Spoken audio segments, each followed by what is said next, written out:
너무 잘하는데요. 네. 우리 현지 언어를 다른 팀들보다 더 많이 연습한 것 같습니다. 태국팀이 너무 귀하고요. 우리 이 시간 좀 태국 선교팀을 축복하면서 기도했으면 좋겠습니다. 우리 태국 선교팀 이번 주 금요일부터 이 모든 선교팀 중에 가장 길게 이제 떠납니다. 20명의 우리 형제 자매들이 성도님들이 함께 하게 되는데요. 태국 치앙마이는 우리가 많이 들어봤는데 치앙라이는 좀 산 쪽입니다. 좀 어려운 지역인데 이곳에서 가장 주된 사역 중에 하나는 이 태국 현지 목사님들이 있으세요. 그 목회자 자녀들 위한 신앙 캠프를 저희가 진행을 하고요. 또 현지 많은 교회들을 방문해서 제가 예배 사역을 또 섬기게 됩니다. 많은 분들을 만나게 되는데 우리 태국 선교팀이 한 마음으로 하나가 되어서 오랜 시간 기도하면서 준비를 했거든요. 맡겨진 사역 잘 감당할 수 있도록 또 그곳에 하나님 나라가 임하고 하나님의 사랑을 뜨겁게 경험하는 그런 열매를 볼 수 있도록 기도해 주십시오. 그리고 또 태국팀보다 먼저 우리 지난주에 헌금송을 했는데 제주 선교팀이 내일 떠납니다. 모슬포 중앙교회에서 이제 성경학교 또 다음 세대 사역을 하게 되는데 청년들이 다 가요. 여기는 12명의 청년들이 또 위에서 기도해 주시고 우리 지난주 떠났던 일본 선교팀 오늘 마지막 사역을 진행하고 있습니다. 오늘 이 예배를 드리는 이 똑같은 시간, 그 일본 땅에도 섬기는 교회에도 하나님의 말씀이, 하나님의 사랑이, 은혜가 동일하게 흘러갈 수 있도록 또 기도해 주십시오. 우리가 첫 선교의 꿈을 가지고 올해 시작하는데 한 영혼을 향한, 잃어버린 영혼을 향한 주님의 마음을 우리에게 부어주시고 열방을 향한 주님의 마음, 우리가 함께 그 마음 품고 사역할 수 있도록 우리의 일부가 떠나지만 우리 모두가 함께 가는 그 마음으로 이 사역을 감당하겠습니다. 은혜를 부어주십시오. 우리 기도 제목으로 태국 선교팀을 위해서 또 그 외 우리 선교팀을 위해서 이 시간 한 마음과 한 뜻으로 기도하며 나아가겠습니다. 함께 기도하시겠습니다. 살아계신 아버지 하나님 감사합니다. 우리 사김의 교회 잃어버린 한 영혼을 향한 주님의 마음, 긍휼의 마음, 민족과 열방을 향한 주님의 마음을 우리에게 부어주셔서 우리가 올해 첫 선교의 사역을 시작합니다. 주님, 우리를 붙잡아 주시옵소서. 하나님께서 인도하여 주시옵소서. 특별히 우리 태국 선교팀을 붙잡아 주시고 우리 20명의 모든 선교대원들이 한 마음과 한 뜻으로 맡겨진 사역을 온전히 잘 감당할 수 있도록 아버지 인도하여 주시옵소서. 주님 은혜를 부어주시고 하나님의 영광이 나타나는 복된 사역을 감당케 하여 주옵소서. 내일 떠나는 우리 제주 선교팀을 붙잡아 주시고 아버지 하나님 신실한 주님의 마음으로 주의 사랑으로 예수님처럼 우리가 섬길 수 있도록 인도하여 주옵소서. 오늘 마지막 일정을 우리 일본 선교팀을 붙잡아 주시고 하나님께 영광 돌리는 예배의 사역으로 오늘 이 하루를 하나님 앞에 나아갈 수 있도록 아버지 인도하여 주시옵소서. 아버지 우리 교회를 붙잡아 주시고 선교적 교회로 우리가 서 나가길 원하고 우리에게 주신 그 은혜와 사랑이 수많은 민족 가운데 흘러갈 수 있도록 아버지 하나님 붙잡아 주시옵소서. 아버지 하나님 은혜를 더하여 주옵소서. 인도하여 주옵소서.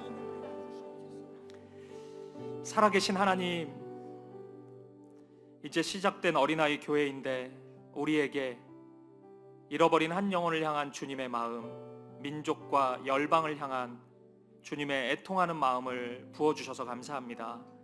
우리가 그 마음 붙잡고 첫 선교의 발걸음을 내딛습니다. 주님, 은혜를 더하여 주시고 하나님 나라의 아름다운 일들을 우리를 통하여 이루어 주옵소서. 이 자리에 서 있는 우리 태국 선교팀 20명의 우리 형제 자매들을 축복하며 주님께 맡겨드립니다. 작은 선교사가 되어서 한 마음으로 한 뜻으로 사역을 감당할 수 있도록 인도하시고 그곳에서 만나는 태국 땅의 모든 영혼들 주님께 섬기듯 신실하게 섬길 수 있도록 인도하여 주옵소서. 그곳에서 드려지는 수많은 예배를 통하여 하나님 나라가 임하는 경험을 하게 하시고 태국 땅을 사랑하시는 하나님의 마음을 깊이 보고 경험하고 누리게 하여 주옵소서. 내일 떠나는 우리 제주 선교팀 동일한 사랑으로 함께 하시고 모슬포 중앙교회 함께 동역할 때 이 교회가 주변의 많은 어린이들을 섬길 수 있는 작은 도구로 우리가 쓰임받을 수 있도록 우리 청년들을 붙잡아 주옵소서. 오늘 마지막 일정을 소화하고 있는 우리 일본 선교팀 붙잡아 주시고 무너져 가고 있는 일본 교회들 가운마다 하나님의 성령의 은혜가 흘러가게 하시고, 특별히 우리가 사랑하는 갈대상자 교회 지쳐있는 우리 성도님들, 오늘 이 주일 예배를 통해 하나님 앞에 회복되고 치유되는 은혜를 경험케 하여 주옵소서. 주님, 우리의 모든 걸음을 주님께 맡겨드립니다. 주님, 우리보다 앞서 행하시고 일하여 주시고 그리고 홀로 영광받아 주옵소서. 그렇게 인도하실 주님 찬양합니다. 감사합니다. 살아계신 예수 그리스도 이름으로 기도합니다. 아멘. 우리 태국 선교팀 축복하고 또 격려하는 마음으로 우리 박수 한번 하겠습니다. 잘 다녀오십시오. 기도하겠습니다. 감사합니다.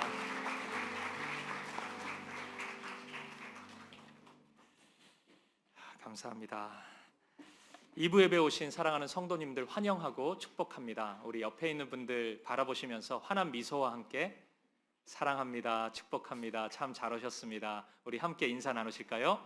사랑합니다, 축복합니다, 참 잘 오셨습니다. 네, 교회 소식 확인해 드리겠습니다. 오늘은 팔로잉 미니스트리 대표이신 장재기 목사님께서 말씀을 전해 주십니다. 오늘과 다음 주는 외부 강사를 모시게 됐는데요. 외식한다 생각하시면 됩니다. 특별한 맛있는 말씀의 음식을 함께 나누면 좋겠습니다. 우리 목사님은 조금 후에 제가 또 자세히 소개해 드리겠습니다. 사역훈련생 모집하고 있습니다. 오늘까지입니다. 신청 자격 잘 보시고 우리 특별한 시간이 될 겁니다. 또 많이 신청해 주시고 또 우리 기도해 주시면 좋겠습니다. 영유아부 교사 모집합니다. 9월부터 신설되는 새로운 부서인데요. 교사분들이 조금 더 부족합니다. 우리 같이 이 새로운 부서를 은혜 가운데 시작할 수 있었으면 좋겠습니다. 이제 정말 좋은 교육자를 저희가 모시게 됐는데 이제 그 소개를 오늘 말고 조금 후에 소개를 드리겠지만, 우리 함께 우리가 이 영유아부 사역을 잘 시작할 수 있었으면 좋겠습니다. 기도하시고 하나님께서 마음 주시면 우리 신청해 주시면 좋겠습니다. 이 마음 주시는 걸 뭐 대단한 걸로 생각하지 마시고요. 내가 해야 되나? 이런 마음 있죠. 그게 주시는 거예요. 많이 신청해 주시면 좋겠습니다. 그리고 우리 지난주에 우리 청소년부 여름수련회 은혜 가운데 잘 마무리됐고요. 이번 주 금요일, 토요일 어린이부 여름수련회 진행됩니다. 우리 초등학생 아이들 위해서도 또 많이, 또 선생님들 위해서도 많이 기도해 주시고요. 또 선교팀 일정 잘 보시고 우리 매일같이 기도해 주시면 좋겠습니다. 우리 교회 광고는 주보를 참고해 주시면 되겠습니다. 네, 우리 하나님 말씀 보실까요? 이 시간 우리에게 주신 하나님의 말씀은 신약성경 마태복음 7장 9절부터 11절까지 말씀입니다. 오늘도 우리 다 함께 자리에서 일어나셔서 9절은 제가 읽고요, 10절 여러분들이 11절을 한 목소리로 읽도록 하겠습니다. 너희 중에 누가 아들이 떡을 달라 하는데 돌을 주며 생선을 달라 하는데 뱀을 줄 사람이 있겠느냐? 너희가 악한 자라도 좋은 것으로 자식에게 줄 줄 알거든 하물며 하늘에 계신 너희 아버지께서 구하는 자에게 좋은 것으로 주시지 않겠느냐. 아멘. 자리에 앉으시겠습니다. 이 시간 말씀 전해주실 분은 장재기 목사님이신데요. 전 지구촌교회 청년 사역을 오랫동안 하셨고요. 목사님 청년 사역 하실 때 또 제가 분당으로 해서 청년 사역 할 때 함께 교제 나누고 또 도움도 얻고 그랬던 기억이 새롭습니다. 그리고 아까 목사님이 얘기해 주셔서 제가 생각이 났는데 같이 책도 쓰고 그랬었는데 많이 팔리진 않았습니다. 현재 팔로잉 미니스트리 대표이시고요. 따라하는 기도라는 책이 7권까지 지금 나왔더라고요. 베스트셀러입니다. 이 책은 목사님이 혼자 쓰시니까 잘 되는 것 같아요. 그리고 유튜브에서 또 기도 컨텐츠로 많은 성도님들을 섬기고 계시고 아마 성도님들도 많이 알고 계신 것 같아요. 또 순회 설교자로 또 한국교회를 섬기고 계십니다. 귀한 목사님을 모시게 돼서 너무 기쁘고 감사한 마음인데요. 우리 목사님 보내주신 하나님께 감사 박수 드리면서 우리 목사님 모시겠습니다.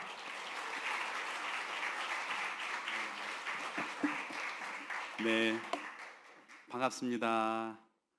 저만 반갑네요. 네, 안 반가우신가 보죠? 반갑습니다. 네, 좋습니다. 전 목사님 이렇게 소개해 주신 것처럼 그 유튜브에 따라하는 기도라는 영상 컨텐츠를 올리고 있어요. 들어보셨나요? 예. 혹시 제 채널에 구독자분 손 한번 들어봅시다. 예. 아유, 예, 계시네요. 좋습니다. 뭐 여러분 다 잘 되겠지만 구독하신 분들 조금 빨리 잘 될 겁니다. 저희 유튜브 사역을 처음 어떻게 시작하게 됐냐면, 저는 2019년까지 분당에 있는 지구촌교회에서 한 20년 정도 사역하다가 하나님께서 사역을 내려놓으라는 마음을 주셔서, 말씀을 주셔서 그냥 아무 계획이 없이 사역을 이제 사임하게 됐어요. 그리고 1년 이제 안식년의 시간을 보냈는데, 안식년 보내면서 제가 제 아내에게, 여보 우리 이 안식년 기간 동안 우리 매일 가정 예배 드리면 좋겠다고 그랬더니, 가정 예배는 좋은데 그걸 매일 해야 되냐 그러더라고요. 그래서 매일 하면 좋겠다고. 그래서 이제 매일 저녁에 9시에 짧게 이제 30분씩 가정 예배를 드리는데, 드리다 보니까 자꾸 시간이 길어지는 거예요. 9시 시작했는데 어떤 날은 새벽 2시에 끝난 적도 있어요. 누가 시켜서 한 게 아니고 가정 예배 하나님께서 은혜를 정말 많이 부어주셔서 같이 말씀을 나누면서 울고, 아내가 저를 위해 축복해 주면서 울고, 제가 아내를 위해서 축복해 주면서 울고, 또 하나님 주신 마음들을 함께 나누면서 그 시간이 너무 풍성했어 가지고 그냥 30분씩만 하기로 했었는데 막 점점 시간이 길어지는 거예요. 하루는 12시가 넘어서 이제 가정 예배가 끝났는데 제 아내가 저를 보더니, 여보 나 내일까지 못 기다리겠다고, 우리 내일 예배 지금 바로 드리면 안 되겠냐고. 그래서 제가 그건 아닌 것 같다고 막 말리고 그랬었거든요. 하루는 이제 가정 예배 말씀이 우리의 삶이 다른 누군가에게 도움이 되는 삶을 살아야 된다, 이런 말씀이었어요. 그래서 도움을 좀 줘야 되는데 뭘 도울 수 있을까 생각하는데 뭐 할 수 있는 게 별로 없더라고요. 사역도 지금 사임했고 또 코로나 기간이고 할 수 있는 게 없는데, 그날 아침에 있었던 일이 이제 생각이 났어요. 아침에 우리 카톡에 보면 형제들, 자매들 이렇게 생일이 알려주는데 한 형제 생일이 뜬 거예요. 그래서 야, 어떻게 축하해 줄까 하다가 제가 기도문을 써서 보내줬어요. 오늘 생일 축하한다, 내가 기도로 널 축복하고 싶다 그러면서 기도문을 쭉 써서 보냈는데, 이 형제가 답장을 보냈는데, 목사님 저 이런 생일 선물 처음이라고, 너무 위로가 되고 격려가 된다고, 감사하다고 이렇게 이제 답장을 보냈었는데, 이제 그게 생각나가지고 기도를 좀 어려워하는 분들의 기도를 좀 도울 수 있으면 좋겠다, 이제 이 생각을 하고, 저는 뭐 영상 만들 줄도 모르고 유튜브 할 줄도 몰라요. 그냥 핸드폰으로 기도 녹음해가지고 그냥 영상 유튜브에 올렸어요. 그러니까 뭐 많은 사람들이 이걸 볼 거라고 막 기획하고 생각하고 해서 한 게 아니고, 그냥 그날 그 가정 예배 말씀에 이제 순종하려고 이제 했던 거였는데, 생각지 못했던 일이 일어났죠. 그 처음 올렸던 영상의 조회수가 지금 거의 300만 가까이 돼요. 별로 안 놀라시네요, 네, 여러분들. 지금 채널 구독자가 23만 명이 넘었어요. 도대체 얼마나 해야 이분들은 놀라실까요? 역시 서울 분들은 대단하시네요. 기본 뭐 100만 뭐 이 정도 유튜브 하면 다 그 정도 하는 거 아니야, 이런 표정이시네요. 예. 매일 정말 수만 명의 성도들이 와가지고 함께 지금 기도하고 있거든요. 근데 제가 그걸 보면서 뭘 느꼈냐면, 우리 성도님들이 정말 기도를 원하고 기도에 목말라 있었는데 기도가 너무 어려웠구나, 이런 생각이 들더라고요. 여러분들 기도 생활 잘하고 계시나요? 좋은 말로 할 때 대답해줬으면 좋겠다는 생각이 드네요. 예, 저도 이제 기도가 참 어려웠어요. 왜냐면 저는 이제 모태신앙이 아니거든요. 중간에 예수님을 믿었는데 교회 가서 이제 예배 드리는데 찬양은 할 만했어요. 왜냐면 교회는 찬양을 한 번만 안 불러요. 보통 4절, 5절, 또 인도자 은혜 받으면 한 번 더, 그럼 막 10번씩 불러야 돼, 이래야 되니까 그냥 한두 번 듣다 보면 그냥 또 이렇게 익숙한 노래처럼 따라 불러지니까 그냥 이렇게 찬송 시간을 이렇게 또 하게 되고, 또 설교 시간이야 뭐 강의 듣듯이 이렇게 받아 적으면서 들으면 되는데, 이제 문제는 기도 시간이었어요. 저희는 이제 교회가 기도합시다 그럼 막 30분씩 1시간씩 이렇게 기도하는 교회였거든요. 그러니까 또 뭐 설명도 안 해줘요. 그냥 자, 이 시간 나라를 위해서 기도합시다 그러면 나라를 위해서 제가 아는 모든 단어를 조합해서 1시간 동안 이걸 배열을 해야 되는데 이게 뭐 쉽지가 않잖아요. 그래서 제가 어떻게 했냐면, 저희 교회 보니까 기도를 잘 하시는 분이 한 분 계시길래 그 집사님 뒤에 제가 앉았어요. 그리고 저는 이제 어떻게 기도했냐면, 그분이 기도하시면 주님 제가 하고 싶은 기도가 이 기도였어요. 주님 이 기도 제게도 응답해 주세요. 주님 저도 이 기도 아멘이에요. 그러면서 그냥 그분 기도 드리면서 이 기도 저도 응답해 달라고 막 그렇게 이제 기도를 했었죠. 시간을 이제 그렇게 보낸 거죠. 근데 신기해요. 이제 혼자 앉아서 기도하려고 앉았는데 그 집사님이 하셨던 기도가 생각나요. 제 입에서 그분이 하셨던 기도가 똑같이 따라 나오는 거예요. 여러분 어느 교회나 대표 기도 오늘 하셨는데 대표 기도 하신 분들 다 보면 그 교회 담임 목사님 뭐 기도 쓰는 용어 스타일 다 비슷해요. 어느 교회나 그 교회만의 쓰는 용어가 있어요. 기도는 여러분 기도의 은사가 있고 기도에 막 기름 부음이 있고 기도에 막 대단한 신앙생활 오래 하신 그런 분들만 하는 게 아니고요. 누구나 할 수 있어. 어렵지 않아요. 쉽습니다. 오늘 처음 오신 분도 할 수 있어요. 기도는 어떻게 하면 되냐면요. 그냥 듣고 따라하면 돼요. 듣고 따라한다고 뭐 그게 기도가 될 수 있냐고 이렇게 얘기할 수 있는데요. 그렇지 않아요. 예수님 제자들이 예수님께 와가지고 주님 우리에게도 좀 기도를 좀 가르쳐 달라고 그랬더니 예수님께서 그러므로 너희는 이렇게 기도하라. 하늘에 계신 우리 아버지여 이름이 거룩히 주일학교 좀 안 좋은 데 나왔나 보네요. 못 따라하시네. 예. 주기도문 들려주시잖아요. 예수님도 제자들이 기도 가르쳐 달라고 했더니 주기도문 들려주시면서 이거 듣고 따라하라고. 따라하는 기도의 원조는 제가 아니고 예수님이십니다. 이 공인된 방법이거든요. 이게 기도는 어렵지 않아요. 그냥 듣고 따라하면 돼요. 그냥 옆에서 하시는 분들 기도 듣고 따라해도 하나님이 그 기도 들으십니다. 듣고 따라한다고 그게 뭐 진짜 그게 응답이 되겠냐고 이렇게 질문할 수 있어요. 근데 제 채널에는요 기도하고 응답 받으신 분들 간증이 어마어마하게 많아요. 진짜요. 한번 와서 보세요.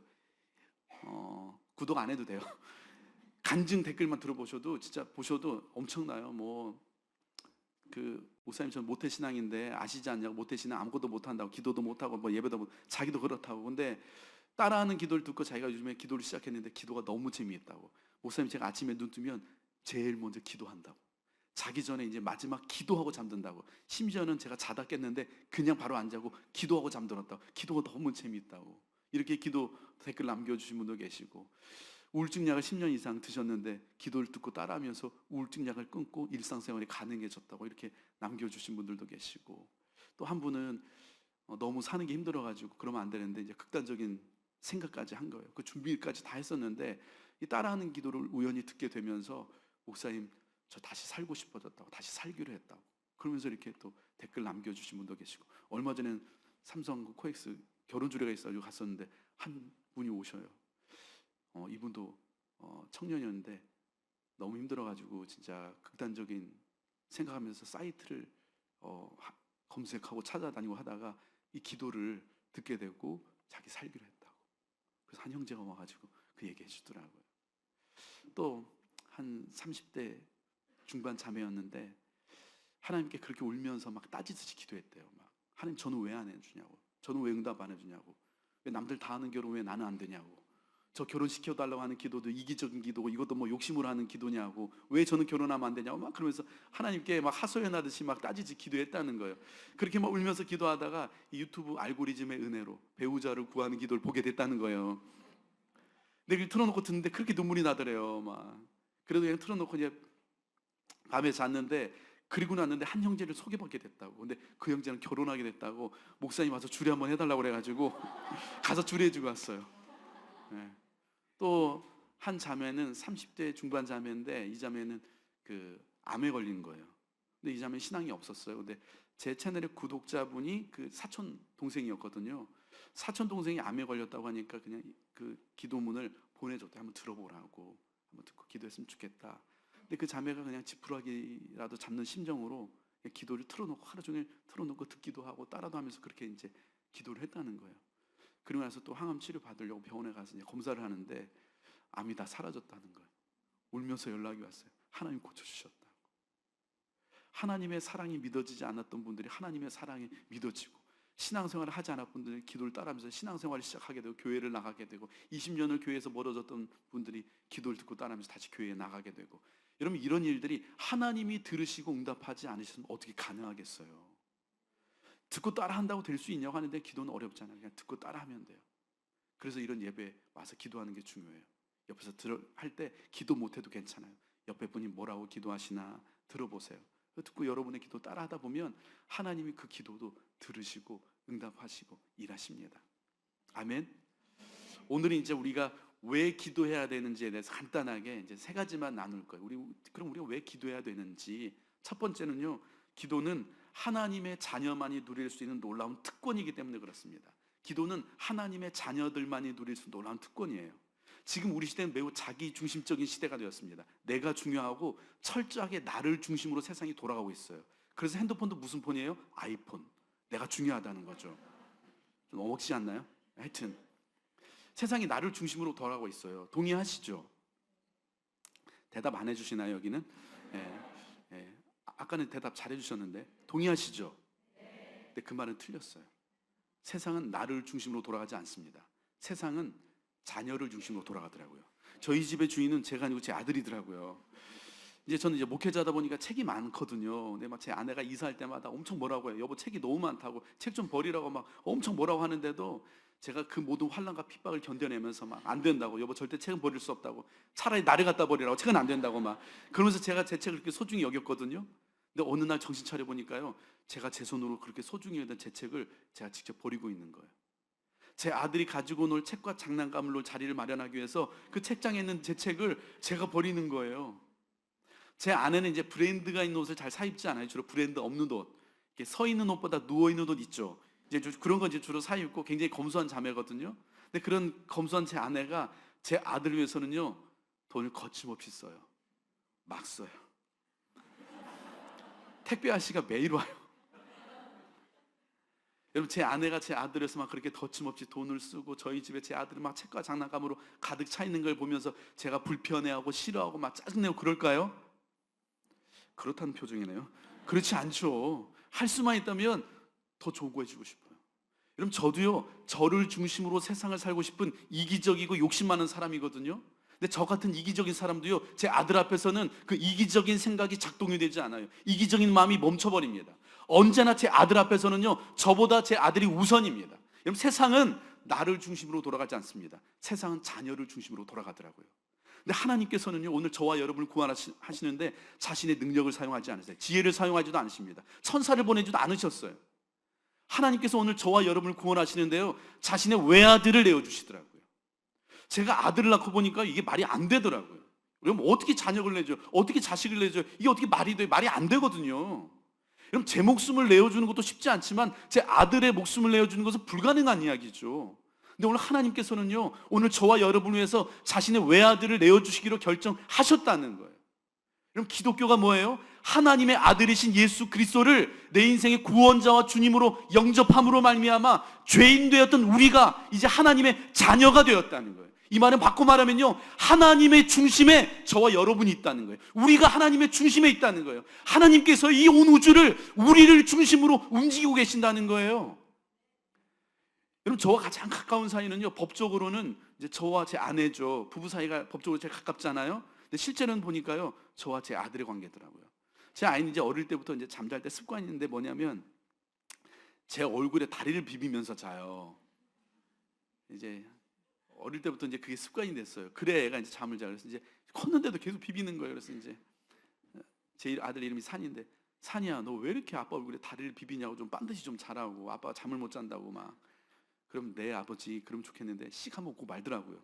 그리고 저녁이 됐더니 다시 또 제 얼굴에 막 다리 올리고 자더라고요. 제 말이 안 통해요. 얘는 음식을 먹다가 맛이 없잖아요. 그럼 뱉어가지고 제 입에 넣어요. 아빠 먹어요 하면서. 여러분, 제가 제 아내와 아무리 가까워도요 제가 자면서 감히 제 아내 얼굴에 다리를 올리고 자진 않거든요. 큰일 나죠. 제 아내가 음식을 먹다가 아무리 저를 사랑한다고 맛없다고 뱉어가지고 당신 먹으라고 제 입에 넣지는 않죠. 근데 제 아들은 저에게 그렇게 하더라고요.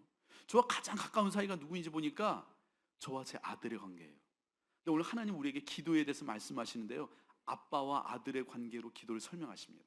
오늘 함께 읽었었던 본문 말씀인데 다시 한번 같이 한번 읽어보겠습니다. 마태복음 7장 9절에서 11절 말씀 시작. 너희 중에 누가 아들이 떡을 달라고 하는데 돌을 주며 생선을 달라고 하는데 뱀을 줄 사람이 있겠느냐? 너희가 악한 자라도 좋은 것으로 자식에게 줄 줄 알거든 하물며 하늘에 계신 너희 아버지께서 구하는 자에게 좋은 것으로 주시지 않겠느냐? 좋은 것으로 주시지 않겠느냐? 자녀니 우리가 떡이 먹고 싶다고 하면 떡집이라도 하나님 사주시겠다는 거예요. 생선이 먹고 싶다고 하면 생선 가게를 차려서라도 우리의 기도에 언제나 가장 좋은 것으로 응답하시는 아빠, 아버지라는 거예요. 로마서 8장 32절에 이렇게 말씀이 기록되어 있어요. 자기 아들을 아끼지 아니하시고 우리 모든 사람을 위하여 내주시니까 어찌 그 아들과 함께 모든 것을 우리에게 주시지 않겠느냐?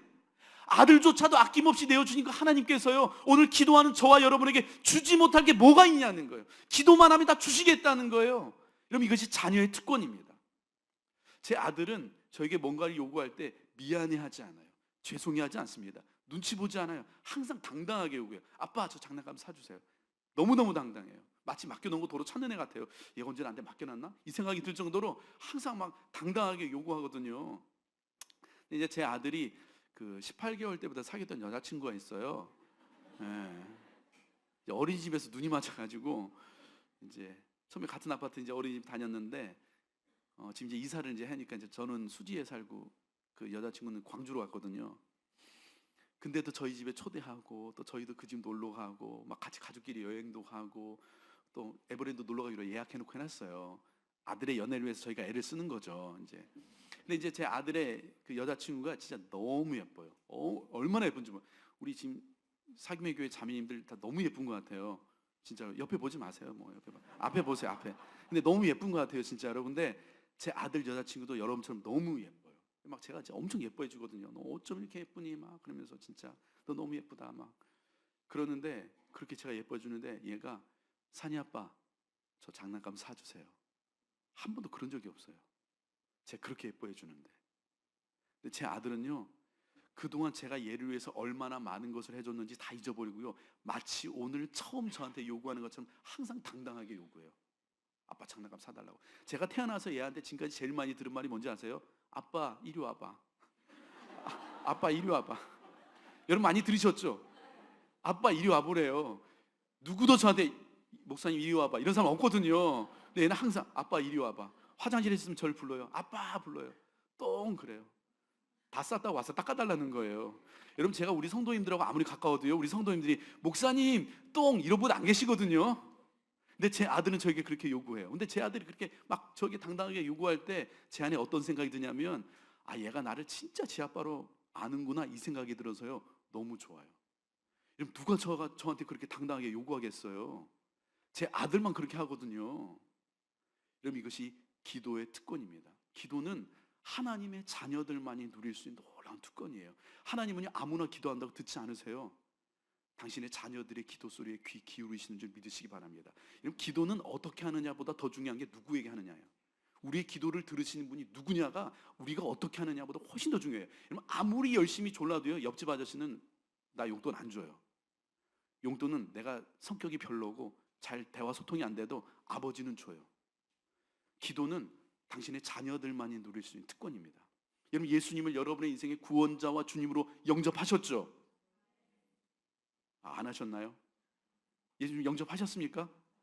여러분 하나님이 진짜 여러분의 아빠 아버지라고 믿으세요? 근데 왜 하나님을 옆집 아저씨 대하듯 그렇게 기도하세요? 왜 눈치 보면서? 왜 솔직하지 못해요? 제 아들은 트리플 A형이에요. 극 I형이에요. 밖에 나가가지고 놀이터 그렇게 나가 놀으면서 한 번도 안녕 난 누구야 얘기를 해본 적이 없는 애예요.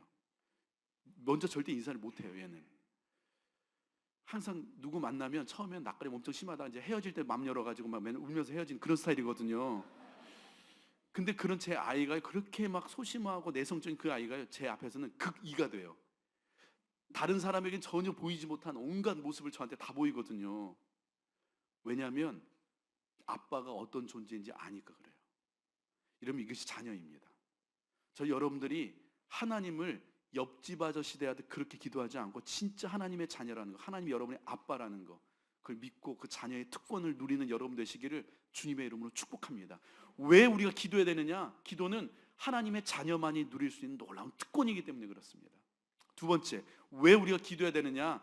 우리는 하나님의 도움이 필요하기 때문에 기도해야 됩니다. 우리는 하나님의 도움이 필요하죠. 제 고향이 어디일 것 같냐고 주로 물어보면 이제 주로 서울 아니냐고 해요. 근데 이제 서울 와서 얘기하려니까 좀 거시기 하네요. 예. 예. 한 번은 초등학생 집회 가가지고 여러분 제 고향이 어디일 것 같냐고 물어봤더니 몽골 아니냐고 하더라고요. 지금 웃으시는 분들 아멘이란 뜻인데. 예. 그날 그 초등학생하고 제가 맞짱 한번 뜨려다 참았어요. 예. 제 고향은 몽골이 아니고 지리산이에요. 지리산. 몽골이나 지리산이나 그런 표정 하지 마세요. 예. 예. 제가 살았던 마을에는 교회도 없었고 교회 다니는 사람도 없었어요. 교회 대신 마을 제일 높은 곳에 커다란 제각이 있었는데 마을 사람들이 매년 거기에 모여서 제사를 지냈어요. 저는 장씨인데 저희 마을은 다 장씨들만 사는 그런 마을이었어요. 목사님은 안 계셨는데 굿하시는 할머니는 계셨어요. 매년 새 정월 초파일 되면요 온 마을 사람도 모여서 굿했어요. 예, 그런 철저한 유교 마을, 샤머니즘이 가득한 이제 그런 마을이었는데 이제 처음 예수님을 믿게 된 거예요. 그리고 고등학교 2학년 때 예수님을 이제 인격적으로 만났는데 예수님이 너무 좋은 거예요. 막 기도하고 예배하는데 진짜 예수님이 너무 좋아요. 시간이 너무 아깝고 시간 가는 게 너무 아깝고 별로 동의가 안 된다는 표정이네요.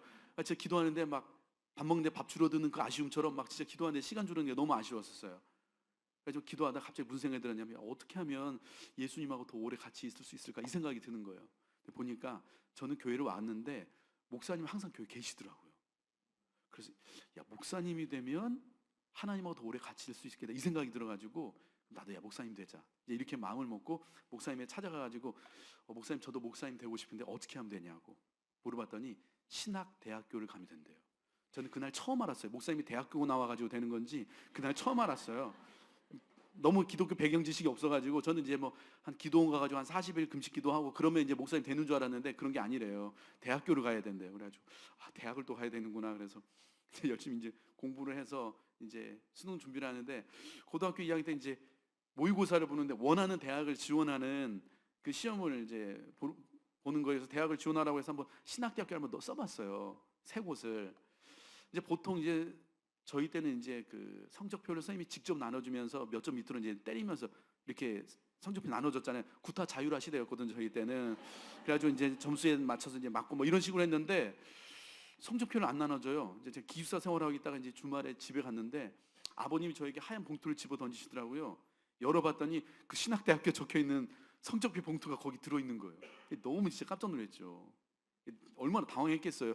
이 순서가 안 맞잖아요. 지금 교회 다닌다는 얘기 안 했는데 지금 목사님 된다는 얘기를 먼저 해야 되니까 이게 지금 순서가 안 맞잖아요. 이게 먼저 교회 다닌다고 하고 나서 그다음에 해야 되는데 일단 목사님 되는 얘기를 먼저 해야 되니까 막 이거 뭐 어떻게 해야 될지 모르겠더라고요. 저희 아버지도 너무 충격 받으셨어요. 지금 감이 잘 안 오시는데 장로님 아들이 스님 되겠다고 하는 그런 충격이에요. 이게 엄청 충격적인 일이거든요. 지금 뭐 아들이 거의 뭐 신천지에 빠졌다 이런 생각 개념으로 이해하시면 돼요. 아버지 너무 충격 받으시고 그날 처음으로 이제 아버지 제가 이제 교회 나가고 있는데 목사님이 되고 싶다고. 그랬더니 저희 아버지가 네가 신학을 하면 나는 단 한 푼도 너 지원해 줄 수 없으니까 다시 생각하라고. 일주일 시간 줄 테니까 다시 생각하라고. 온 마을 사람들이 저한테 와가지고 다 뭐라고 하더라고요. 왜 그러냐고. 정신 차리라고. 멀쩡한 애 다 버려놨다고 막. 너 너무 그러면 안 된다고. 어디 할 게 없어서 교회를 가냐고 막 그러면서 막 다 온 마을 사람들이 막 뭐라고 하는 거예요. 막 진짜 환란과 핍박이 엄청났죠. 그리고 이제 학교도 기숙사 갔다가 일주일 지나고 이제 집에 다시 부모님 댁에 왔는데 이미 아버님 이제 술 한 잔 드셨어요. 한 주 내내 이제 술 드셨다고 하더라고요. 이제 어떻게 할 거냐고. 그래서 이제 아버지 저 그래도 목사님 되고 싶다고. 제 늦둥이 막내였거든요. 아버님 저 되게 귀여워하셨어요. 저희 누님 형님은 이제 철없을 때 오셔가지고 막 개 키우듯이 막 키우셨어요. 막 키우고 이제 저는 이제 늦둥이 늦게 나가가지고 이제 애 키우듯이 진짜 막 사람 키우듯이 이렇게 이제 예뻐하면서 키우셨는데 이제 그날 처음으로 아버지에게 주먹으로 한 대 맞았어요. 한 대 맞고 이제 제가 기절을 했죠. 아버님 이제 권투하셨던 분이셔가지고 조폭 때려눕히고 이런 분이세요. 주먹이 저보다 더 커요. 막 그냥 이런 분인데 이제 한 대 맞고 기절하고 정신 차려 보니까 집이 다 엉망이 돼 있어요. 당장 나가라고. 그때 또 제가 한창 은혜 받을 때라 이제 순종을 잘해서 집에서 나왔어요. 더 있으면 죽겠다 이 생각이 들더라고요. 그래서 이제 집에서 나왔어요. 고등학교 2학년이 뭐 집에서 나와서 할 수 있는 게 뭐가 있겠어요. 기도하는 거 하나님 도와달라고. 학교 기숙사비를 못 내가지고 학교 기숙사에서 쫓겨났어요. 친구 도서실에 이제 몰래 같이 들어갔다가 거기서 또 쫓겨나고 들켜가지고 쫓겨나고 갈 곳이 없어가지고 그때 다녔던 교회가 이제 새벽 예배를 드리는 예배당이 지하실에 있었는데 거기는 이제 신발 벗고 들어가는 그 마루처럼 돼 있었거든요. 그래서 이제 그 새벽 예배 드리는 예배당에 가가지고 방석 깔아놓고 거기서 자고 새벽 예배 드리고 그리고 학교 가고 막 이렇게 했었는데 저희 교회에서 한 40분 정도 떨어진 산속에 기도원이 있었어요. 근데 이제 그 기도원에서 제 소식을 알게 되고선 기도원에 방을 하나 줄 테니까 여기서 학교 다니라고 해서 이제 고등학교를 기도원에서 다녔어요. 이제 매일 새벽 예배 드리고 막 하면서 이제 수능을 봤는데 이제 신학교를 지원했어요. 합격했다고 통지서가 날라왔어요. 기도원에 있었었는데 합격했다고 통지서가 날라온 거예요. 근데 이제 등록을 해야 되는데 뭐 등록금 금액이 그 큰 금액이 이제 고등학교 졸업한 애가 그 돈을 뭐 어디서 뭐 어떻게 마련해요. 그러니까 방법이 없어가지고 제가 그 합격 통지서를 들고 그 예배당 본당으로 달려가서 하나님께 보여드렸어요. 하나님 저 합격했다고. 내 뒷장도 좀 보시라고. 저 어떻게 하면 되냐. 하나님 도와달라고. 기도했죠. 등록 마감일 마지막 은행 이제 4시 반에 문 닫으면 이제 합격이 취소되는 거예요. 근데 마지막 날까지 등록금이 마련이 안 됐어요. 한 30분 남겨놓고 마지막 은행 문 닫기 30분 전인데 하나님께서 진짜 천사들 보내주셔서 딱 등록할 수 있게 해주셔서 이제 신학교에 들어가게 되었죠. 신학교 3학년 때까지 이제 집에 못 갔어요. 그 당시에는 뭐 핸드폰 이런 게 없으니까 전화하려면 집으로 전화해야 되잖아요. 근데 집으로 전화 한번 했었는데 제 아버지가 네가 전화 왜 하냐고 그냥 끊어버리시더라고요. 또 아버지 워낙 무섭고 그냥 가지도 못하고 이제 혼자 신학했으니까 어려웠겠죠. 그래서 뭐 아르바이트 진짜 많이 했어요. 야간 경비하는 아르바이트, 밤새 경비하는 아르바이트도 하고. 아멘이라는 뜻이네요. 예. 야간 경비도 하고 또 택배 분류하는, 지금은 뭐 기계 가지만 그때는 사람이 했거든요. 막 아르바이트 그것도 하고, 방학 때는 막 노가다 또 일당이 많잖아요. 그래서 노가다 하다가 막 허리 디스크 터져가지고 막 또 실력하고 뭐 이제 그렇게 아르바이트 하면서 등록금 마련되면 학교 다니고, 또 휴학하고 또 등록금 마련하고, 또 등록금 마련되면 학교 다니고 뭐 이렇게 했거든요. 근데 등록금 어떻게 마련해도 이제 지낼 곳 생활비는 이제 마련이 안 되니까 이제 학교에 얘기해가지고 등록했는데 기숙사비가 없다고 저 좀 재워달라고 해서 기숙사 4명 쓰는 방이었는데 5명 꼽사리 끼워가지고 거기서 지내고, 친구 자취방에서 또 한 학기 부탁해서 지내고, 또 한 전사님이 결혼하신다고 막 아는 전사님이 계셨는데 결혼한대요. 우리 전사님들은 이렇게 신학교 다니면서 결혼하시더라고 일찍. 그래가지고 결혼하시면 방을 얻겠다고 그랬더니 방을 얻는데요. 반지하 방 2칸짜리를. 저 좀 재워달라고 그래서 신혼집에서 같이 지내고, 또 한 전도사님한테 전사님 저 지낼 곳이 없는데 며칠만 재워달라고 이제 그렇게 해서 들어갔다 거기서 막 몇 년 있다 나오고 막 이렇게 하면서 이제 이게 생활했어요.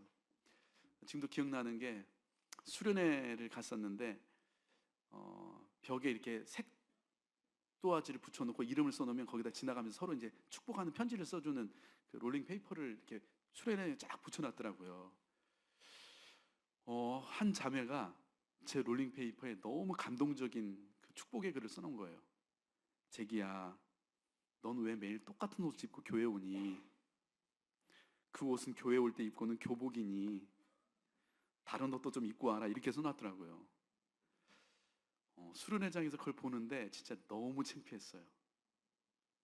진짜 도망치고 싶더라고요. 수련회장에서 도망치고 싶더라고요. 그런 건 힘들어도 그냥 참을만 했거든요. 입을 옷이 없고 밥 사 먹을 돈이 없고 지낼 곳이 없어도 그냥 그런 건 뭐 힘들어도 참을만 했는데, 뭐가 제일 힘들었냐면 엄마 보고 싶은 게 제일 힘들었던 것 같아요. 엄마 보고 싶어서 진짜 많이 울었던 것 같아요. 기도하면서 절반은 예수님 때문에 울었고 그냥 절반은 솔직하게 엄마 때문에 울었어요. 옆에 계신 분들이 막 너는 어쩜 그렇게 항상 은혜를 받고 기도하냐고 울면서 막 하는데 절반은 예수님 절반은 엄마였어. 그냥 엄마 보고 싶어가지고 그냥 울고, 공중전화 박스에서 전화 걸지도 못하고 막 울고. 저희 어머니 이제 시골 그 아주머니들 뽀글이 파마 하고 다니셨었는데 길거리 지나가다가 그 뽀글이 파마한 아주머니들 뒷모습만 보면 저도 모르게 그냥 눈물이 나는 거예요. 그 당시에는 TV를 안 봤어요. 드라마 보다가 스토리와 상관없이 그냥 엄마 얘기만 나오면 저도 모르게 그냥 눈물이 나는 거예요. 그래서 아예 제 TV를 안 봤어요. 신학교 3학년 가을쯤 됐는데 기도하는데 엄마가 너무 보고 싶은 거예요. 한참 울고 나서는 안 되겠다, 기절 한번 더 하자 이렇게 마음 먹고 이제 부모님이 계신 그 지리산으로 이제 가기로 마음 먹고 이제 갔어요. 대문 앞에 섰는데 제 심장이 터질 것 같더라고요. 너무 긴장이 되니까 막 제 심장 뛰는 진동이 제 온몸에 느껴져요. 여러분 심장 뛰는 진동 느껴보셨어요? 안 느껴보셔서 말을 하지 마세요. 이게 엄청납니다. 이게 대문 앞에 섰는데 막 이게 이제 무슨 정신인지 모르겠더라고요. 큰 소리도 못 내고 그냥 대문 앞에서 엄마 불렀거든요. 엄마가 대답을 안 하시는 거예요. 그래서 한 번 더 엄마 저예요. 저 왔어요. 엄마 저 왔다고 하는데 조용한 거예요. 알고 봤더니 이사가 안 계시더라고요. 인천으로 지리산에서. 야 너희 집 이사 갔어 그러더라고요. 그래가지고 이사했던 그 주소를 받아가지고 또 버스를 몇 번 갈아타고 가는데 야곱의 심정이었어요. 아버지를 제일 늦게 보고 싶었어요. 근데 언제나 인생 우리의 계획대로 되지 않잖아요. 갔는데 아버지하고 제일 먼저 눈이 딱 마주쳤어요. 기절할 준비 딱 하고 있는데 아버지가 눈도 안 마주치더니 그냥 들어가시더라고요. 그날 아버지 못 보고 어머니 그날 진짜 몇 년 만에 처음 만나가지고 밤새 부둥켜고 울었던 것 같아요. 여러분, 아무것도 모르는 고등학교 2학년이 어떻게 끝까지 포기하지 않고 신학을 하고 목회자가 될 수 있었을까요? 기도가 저를 붙들어줬기 때문입니다. 진짜 열심히 기도했어요. 새벽 예배 어쩔 수 없이 새벽 예배 드릴 수밖에 없었거든요. 새벽 예배 끝나고 나면 3시간씩 기도했어요. 시간 가는 줄 모르고 기도하다가 1교시 지각한 적이 진짜 여러 번 있었어요. 수업 시간하고 수업 시간 공강 생기면 무조건 강당에 달려갔어요. 그렇게 하나님께 매달렸어요. 하나님 살려달라고. 저녁에 기숙사 가기 전에, 자취방 가기 전에 기도실 가가지고 1시간씩 기도하고, 금요일이면 진짜 철야기도 저녁 7시부터 새벽 4시까지 밤새워 기도하고, 또 산기도 많이 다녔어요. 높은 데 가면 하나님 좀 더 가까워진 느낌이 들어가지고 기도도 빨리 응답되지 않을까 이 생각에 막 산에 올라가가지고 막 추운 겨울에는 막 비닐 둘러 쓰고, 이게 기도를 하는 건지 그냥 때를 쓰는 건지 모르겠어요. 그냥 하나님께 매달렸어요. 명절 되면 다 고향으로 가는데 전 갈 곳이 없잖아요. 갈 수가 없으니까 명절 되면 저는 무조건 기도원으로 갔어요. 그래서 하나님께 기도했어요. 하나님 살려달라고. 올해는 제발 기적이 일어나, 우리 가정의 주님 앞에 돌아오는 그 기적을 베풀어 달라고. 하나님 은혜가 필요하다고, 하나님 도와달라고 하나님께 매달렸어요. 근데 힘들고 지치다가도 기도만 하고 나면 하나님께서 뭔가 모를 새 힘을 주시는 거예요. 주눅이 들고 위축이 되다가도 기도만 하면 자신감을 주시고, 앞이 전혀 보이지 않는데도 기도만 하고 나면 마치 하늘 문이 열리는 것 같고, 가진 것은 아무것도 없는데도 기도만 하고 나면 마치 세상이 제 발 아래에 있는 것처럼 느껴지더라고요. 여러분, 우리가 이 힘든 세상을 기도 없이 어떻게 살아내겠어요? 우리 중에는 지금 제가 겪은 거하고는 상상도 할 수 없을 만큼 더 훨씬 큰 인생의 고난을 겪어 오신 분들이 계시죠. 근데 여러분, 많을 거예요. 질병의 문제로 정말 한치 앞이 보이지 않는 분들도 우리 중에 계시고, 깨어진 관계의 문제로, 부부 관계의 문제로, 자녀와의 문제로 그 밤잠 이루지 못하는 분들도 계시고, 재정적인 문제로 정말 매일매일 궁지에 몰려 사는 분들도 계시고, 다양한 여러 가지 인생의 문제로 힘들게 살아가고 있죠. 근데 보니까 우리가 어떻게 해야 되는지 몰라서 못하는 게 아니에요. 알아도요, 힘이 없어서 못해요. 근데 그 힘을 우리가 어디에 썼겠어요? 기도입니다. 기도가 힘이고 기도가 능력입니다. 기도로 이 힘든 세상을 살아낼 힘을 얻는 것이고요, 기도로 우리를 향하신 그 하나님의 놀라운 뜻을 이루는 삶을 살게 되는 것입니다. 여러분, 인생을 살아가는데요, 우리의 부족함, 우리의 연약함 이런 건 전혀 중요하지 않습니다. 기도만 할 수 있다면 그 전능하신 하나님의 능력으로 우리의 한계를 뛰어넘는 놀라운 삶을 살아갈 수 있게 되는 것입니다. 여러분, 여러분의 재능, 여러분의 외모, 여러분의 배경, 여러분이 어느 대학 나왔는지, 어느 직장 다니는지, 여러분 그런 걸로 여러분의 인생이 결정되지 않습니다. 우리의 운명은 사람들의 말에 의해서 결정되지 않고요, 하나님이 우리의 인생을 결정하십니다. 우리 중에 하나님의 도움이 필요 없는 사람이 어디 있어요? 다 필요하잖아요. 여러분, 부부 문제가 우리 힘으로 돼요? 여러분, 자녀 키우는 게 여러분의 힘으로 되던가요? 여러분, 우리의 힘으로 그거 어떻게 가능해요? 우리 힘으로 안 되거든요. 왜 우리가 매일 두려워하고 불안하고 염려하면서 근심하면서 살아가느냐? 하나님 앞에 엎드려 기도하라는 하나님의 부르심의 사인입니다. 왜 우리가 기도해야 되느냐? 우리는 하나님의 도움이 필요하기 때문에 기도해야 돼요. 여러분, 이곳에 앉아있지만 각자만의 다 인생의 사연이 있고 스토리가 있고, 인생의 커다란 장벽 앞에 놓여 있고, 정말 어떻게 할 수 있는 것이 아무것도 없는 인생의 거대한 산 앞에 놓여 있는, 성벽 앞에 놓여 있는, 그렇게 오늘 그 마음으로 이 자리에 나오신 분들 계실 거예요. 여러분, 하나님 앞에 엎드려 기도하기 시작할 때 넘어가게 하시든지 돌아가게 하시든지 반드시 그 성벽을 넘어서게 하실 것입니다. 여러분, 우리는 하나님의 도움으로 이 인생을 살아내는 것입니다. 마지막 세 번째, 왜 우리가 기도해야 되냐면요, 살기 위해서 기도해야 됩니다. 살기 위해서. 저는 이제 청년 사역을 20년 했거든요. 근데 이 청년 사역의 꽃이 뭐냐고 물어보면 제자 훈련이에요. 여러분들 제자 훈련 하는 교회니까 많이 하셨겠지만, 제자 훈련은 이렇게 30분 설교하면 끝날 내용을 4시간을 귀납법적으로 소그룹으로 하는 거거든요. 또 끝나고 나면 1시간씩 막 기도하고, 1박 2일 수련회 가가지고 막 또 밤새도록 뜨겁게 기도해주고 축복해주고 막 이렇게 제자 훈련 하는데, 이거 하고 나면 아이들이 진짜 많이 변화가 돼요. 지금도 기억나는 건, 키가 190이 넘는 굉장히 등치 큰 한 형제인데, 어느 날 저한테 막 달려오더니 저를 끌어안고 막 엉엉 우는 거예요. 무섭더라고요. 막 등치 큰 애가 막 끌어안고 우니까 무서웠어요. 무슨 일이냐고. 얘가 어떤 애였냐면, 목사님, 저는 예수님을 믿기 싫은 게 아니라 믿고 싶은데 안 믿어진다고. 안 믿어지는 걸 어떻게 하냐고. 제가 전도했던 친구인데 이 형제 이제 교회 다녔는데 이제 안 믿어진다는 거예요. 막. 그랬던 형제였는데 이 제자 훈련 받으면서 얘가 예수 인격적으로 만난 거예요. 그래서 목사님 이제 하나님 믿어진다고, 이제 예수 믿어진다고. 그러면서 막 너무 좋아가지고 막 저를 끌어고 막 엉엉 우는 거예요, 교회에서. 이렇게 이제 이 친구들이 훈련 받으면서 변화되니까 후배들한테 제자 훈련 받으라고 너무 좋다고 막 엄청 추천을 하거든요. 그러니까 이제 제자 훈련 저희 할 때 주일날 12시에 이제 예배당에서 선착순으로 이제 하거든요. 근데 주일 12시에 하는 제자 훈련 신청하려고 우리 청년들이 몇 시부터 줄 서는 줄 아세요? 오전 8시부터 와서 줄 서요. 대학 수강 신청하는 게 아니에요. 교회에서 하는 그 제자 훈련 신청하겠다고 오전 8시부터요. 교회 복도가요. 계단이 제자 훈련 신청하는 이 청년들의 줄로 장관을 이뤄요. 수백 명의 아이들이 줄 서서 막 기다려요. 몇 시간씩. 이제 그렇게 해가지고 이제 제자 훈련을 이제 받게 되니까 오리엔테이션만 해도요 분위기가 너무 좋아요. 엄청 좋아요. 근데 이 제자 훈련이 훈련 강도가 만만치가 않거든요. 매일 큐티 해야 되죠. 매일 성경 읽어야 되죠. 매일 기도해야 돼. 이거 안 하면 또 다 벌금 내요. 예습해야 되죠. 생활 숙제해야 되죠. 암송해야 되죠. 독서 과제 있죠. 뭐 지각하면 벌금 내고 결석 3번 하면 그냥 무조건 아웃이에요. 이유 상관없이.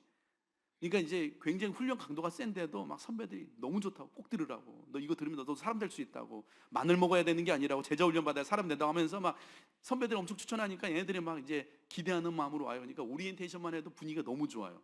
마치 오리엔테이션 하는데 수료식 분위기가 나. 막 너무 막 여기서 제자 훈련 마칩니다 해도 전혀 이상하지 않는 그런 분위기예요. 막 너무 좋은데 한 번 이제 오리엔테이션 딱 마치려고 이제 하는데 한 형제가 갑자기 손을 들더니 목사님 저 질문이 있다고. 그 뭐냐고 질문하라고 했더니 목사님 기도가 중요한지는 알겠는데 제가 왜 벌금까지 내면서 기도해야 돼요? 그러더라고요. 이거 안 하면 벌금 낸다고 얘기했더니 얘가 질문한 걸 왜 벌금까지 내면서 기도해야 되냐고. 순간 분위기가 싸해졌어요. 지금 이런 분위기였어요. 싸해졌어요. 근데 그 아이한테 뭐라고 얘기해 줬냐면 왜냐면 안 하면 죽으니까. 안 하면 죽으니까 이렇게라도 해서 기도하게 하는 거야. 병원에서 환자 생명이 왔다 갔다 하는데 의사 선생님들이 환자 붙들고 이 약 드시겠어요? 이 주사 맞으시겠어요? 의견 물어보지 않아요. 일단 살리고 보죠. 그게 진짜 의사라고. 기도도 마찬가지라고. 해도 되고 안 해도 되는 거라면 이렇게까지 하지 않는다고. 근데 안 하면 죽으니까. 해야만 살 수 있으니까 벌금을 걷어가면서까지라도 기도하게 하는 거라고. 저에게 기도가 뭐냐고 물어보면 저는 언제나 이렇게 대답해요. 기도란 안 하면 죽는 것. 해야만 살 수 있는 것. 우리 신앙의 선배들이 기도를 영혼의 호흡이라고 가르쳤거든요. 그 말이 그 뜻 아니겠어요? 안 하면 죽는 거예요. 해야만 살 수 있는 거예요. 여러분 우리가 예수를 믿는다고 하는데도 왜 이렇게 우리 삶에 생명력이 없고 우리 삶이 무기력하고 우리 삶에 변화가 없고 늘 불안해하고 두려워하면 왜 우리가 그렇게 살아가느냐?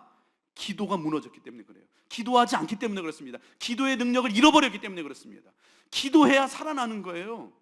여러분 예수님의 삶은요 기도로 시작해서 기도로 끝났어요. 공생의 사역을 시작하시기 전에요 40일 금식하며 기도하셨어요. 새벽을 깨우며 기도하셨습니다. 습관을 따라 기도하셨대요. 시간 정해놓고 기도하셨다는 거예요. 제자들 세우기 전날 밤에는요 사람들 물러 모아놓고 이력서 뒤적거리면서 누가 더 괜찮은 사람인지 회의하지 않으셨어요. 밤새 철회하면서 기도하셨습니다. 제자들에게 이렇게 기도하라고 기도를 직접 가르쳐 주셨고요. 기도 외에는 이런 능력이 나타날 수 없다고 기도의 능력을 직접 보여주셨습니다. 마지막 십자가를 지기 전날 밤 가장 고통스러운 그 시간에 사람들 찾아다니면서 자신의 삶을 하소연하지 않으셨어요. 밤새워 기도하셨습니다. 마지막 십자가를 지는 그 순간에도 기도하며 십자가 지셨어요. 여러분 예수님의 삶은요 기도로 시작해서 기도로 끝났단 말이에요. 예수님에게도 이렇게 기도가 필요했다면 오늘 저와 여러분에게는 얼마나 더 기도가 필요하겠어요. 우리 신앙의 선배들 정말 그렇게 멋있게 살아내셨잖아요. 우리 신앙의 선배들이. 근데 그분들은요 언제나 어디서나 하나님 앞에 먼저 엎드려 기도했습니다. 성전에서도 모여서 기도했고 집에서도 기도했어요. 지붕 위에서도 기도하고 구덩이에 빠져서도 기도하고 산 위에서도 기도하고 바다에서도 기도하고 광야에서도 기도하고 감옥에서도 기도하고 심지어는 물고기 뱃속에 들어가서도 기도하면서 그 인생의 고난을 부딪히며 기도로 그 문제들을 돌파해냈다는 거예요. 여러분 왜 우리가 이렇게 기도하지 않게 되었을까요? 지금 우리는 바빠서가 아니에요. 시간이 없어서가 아닙니다.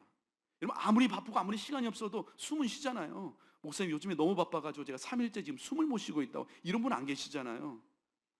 왜 우리가 기도하지 않게 되었느냐? 하긴 해요. 형식적으로는 해요. 근데 정말 여러분의 인생 앞에 정말 예전에 정말 목숨 걸고 기도했던 적 있었잖아요. 기도에 여러분 인생을 걸었던 적 있었잖아요. 근데 지금은 그냥 모양은 남았고 형식적인 기도는 하지만 진짜 내 안에 하나님 앞에 엎드려 기도하는 그 기도는 사라져버린. 왜 그러냐면요 바빠서도 아니고 시간이 없어서도 아닙니다. 겸손이 없기 때문에 그래요. 내 힘으로 충분하다는 거예요. 하나님 도와주지 않아도 괜찮다는 거예요. 하나님 도움 필요 없다는 거예요. 그러니까 기도하지 않는 것이죠. 여러분, 하나님의 도움 없이 우리가 어떻게 생명력 있게 살아나요? 어떻게 우리가 하나님의 도움 없이 하나님의 뜻대로 살아낼 수 있겠어요? 우리가 하나님의 도움 없이 우리의 가정을 어떻게 살려낼 수 있겠어요? 우리가 기도 없이, 하나님의 도우심 없이 어떻게 우리 일터를 변화시키고 이 나라와 이 민족을 변화시키고 치유하는 그 놀라운 일들을 기도 없이 어떻게 이뤄내겠냐고요. 왜 예수를 믿는데도 내 삶에 변화가 없고 내 주변에 변화가 없느냐? 기도의 자리를 잃어버렸기 때문에, 기도의 불이 꺼져버렸기 때문에, 기도의 재단이 무너져버렸기 때문입니다.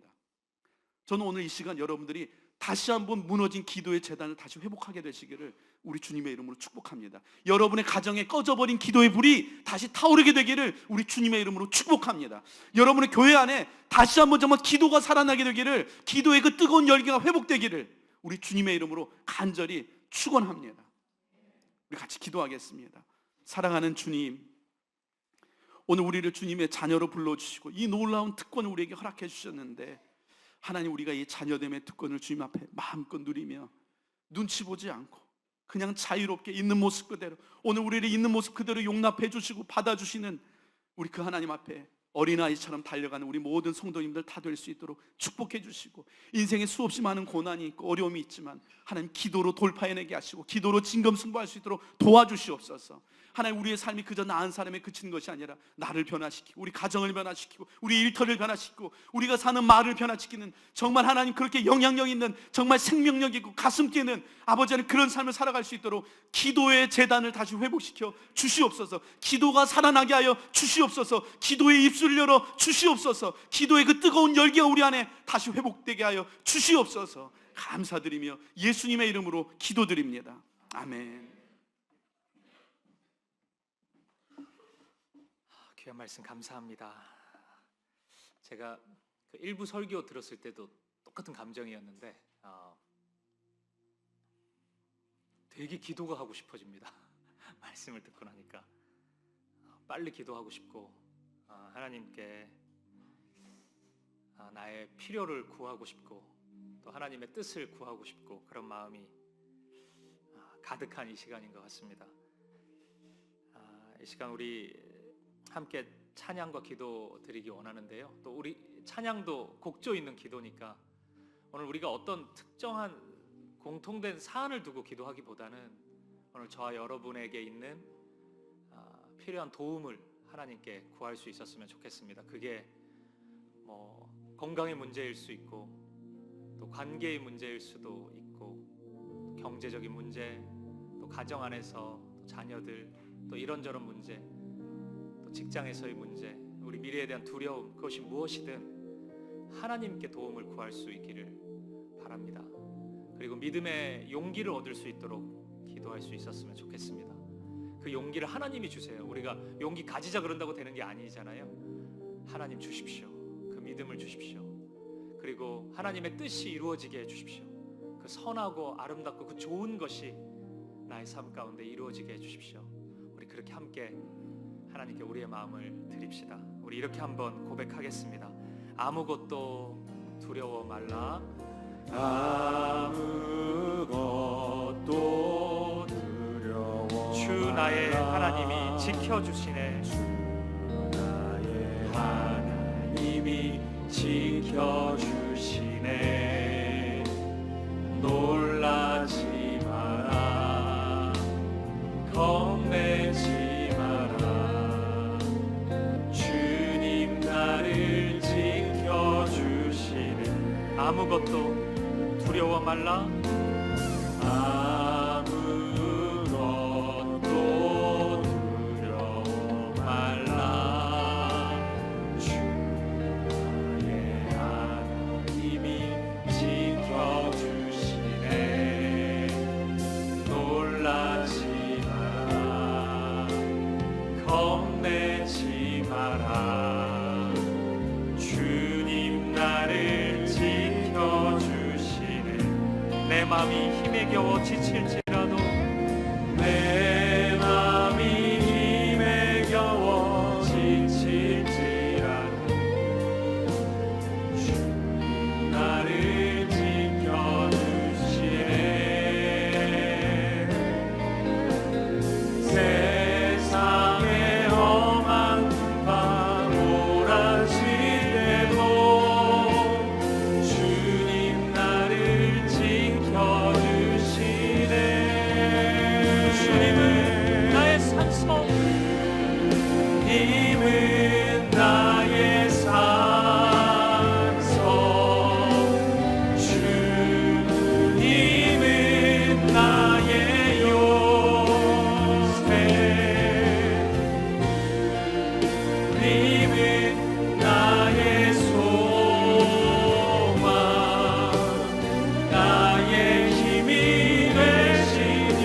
다시 한번 고백합시다. 주님은 나의 산성, 주님은 나의 산성,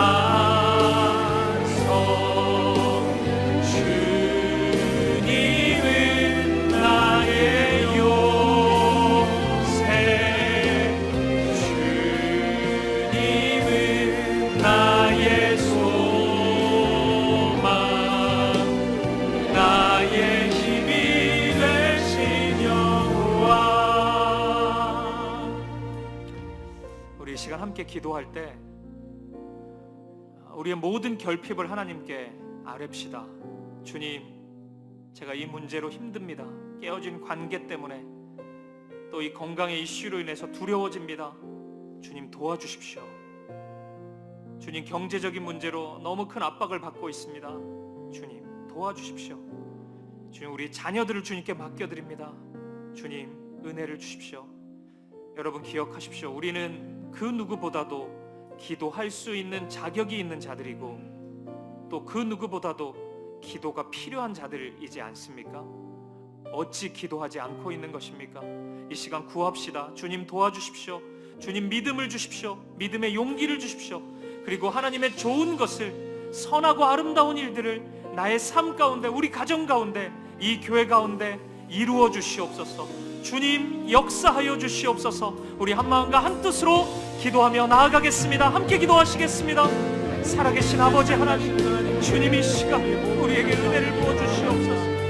오늘 우리의 마음을 붙잡아 주시고 우리의 삶을 붙잡아 주시옵소서.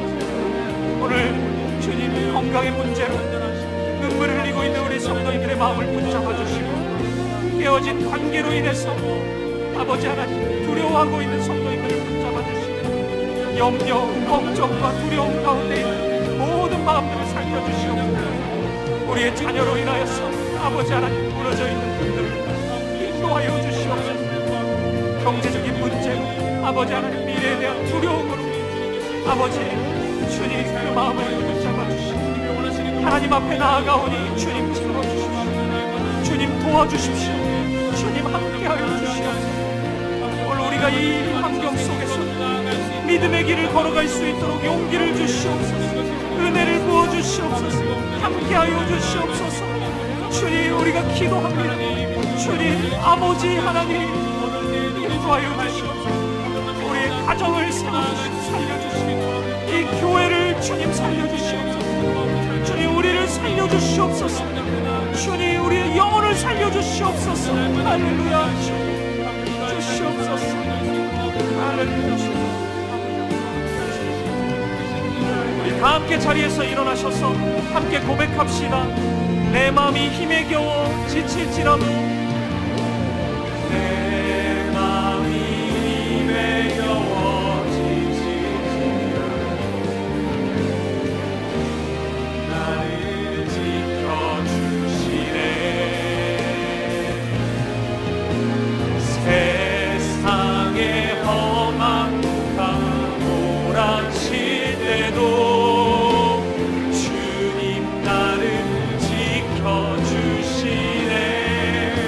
주님은 나의 산성, 주님은 나의 산성, 주님은 나의 요새, 주님은 나의 소망, 나의 힘이 되신 여. 주님은 나의 산성이십니다. 주님은 나의 산, 주님은 나의 요새, 주님은 나의 요. 주님이 우리의 소망이십니다. 주님은 나의 소망, 나의 힘이 되신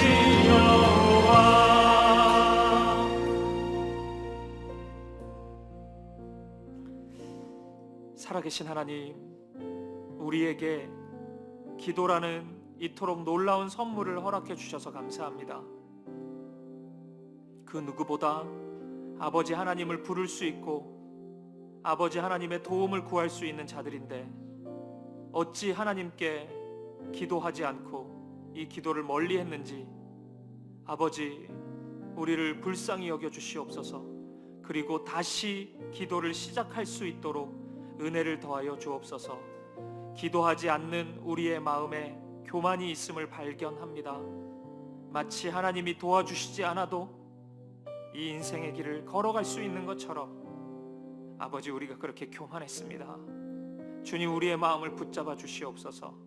주님의 인도하심이 없이는 단 한 걸음도 나아갈 수 없는 자임을 우리가 정직하게 인정합니다.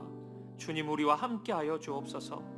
아버지 오늘 내 앞에 있는 이 어려움 앞에서 제가 비로소 깨닫습니다. 이 건강의 두려움 앞에서, 깨어진 관계 앞에서,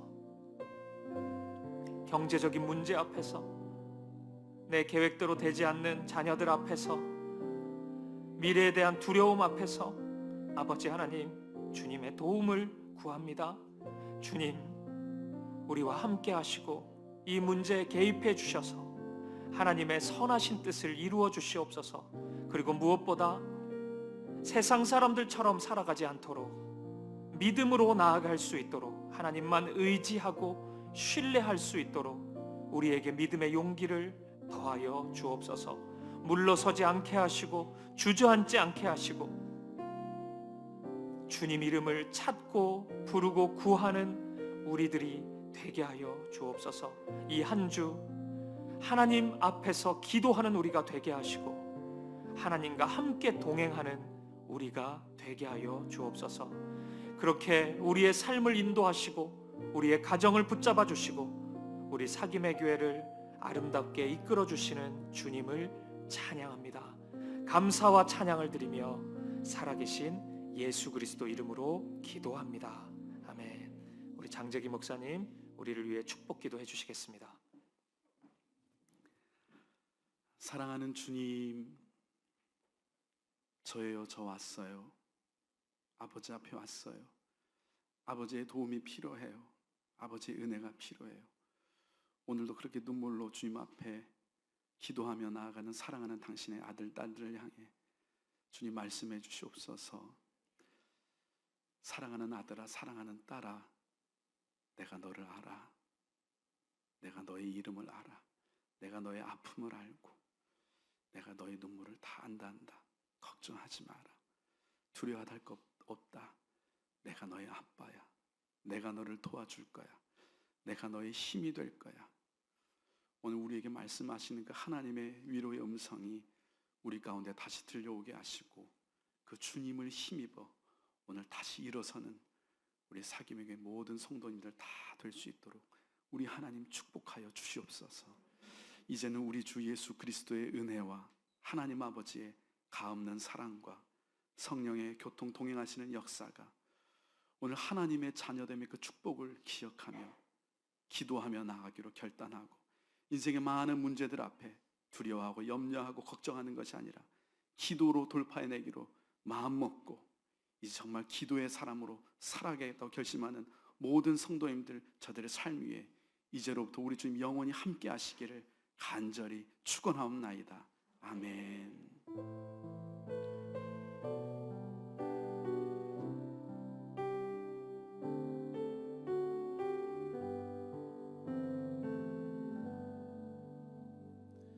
함께 찬양하시면서 삶의 자리로 나아가도록 하겠습니다.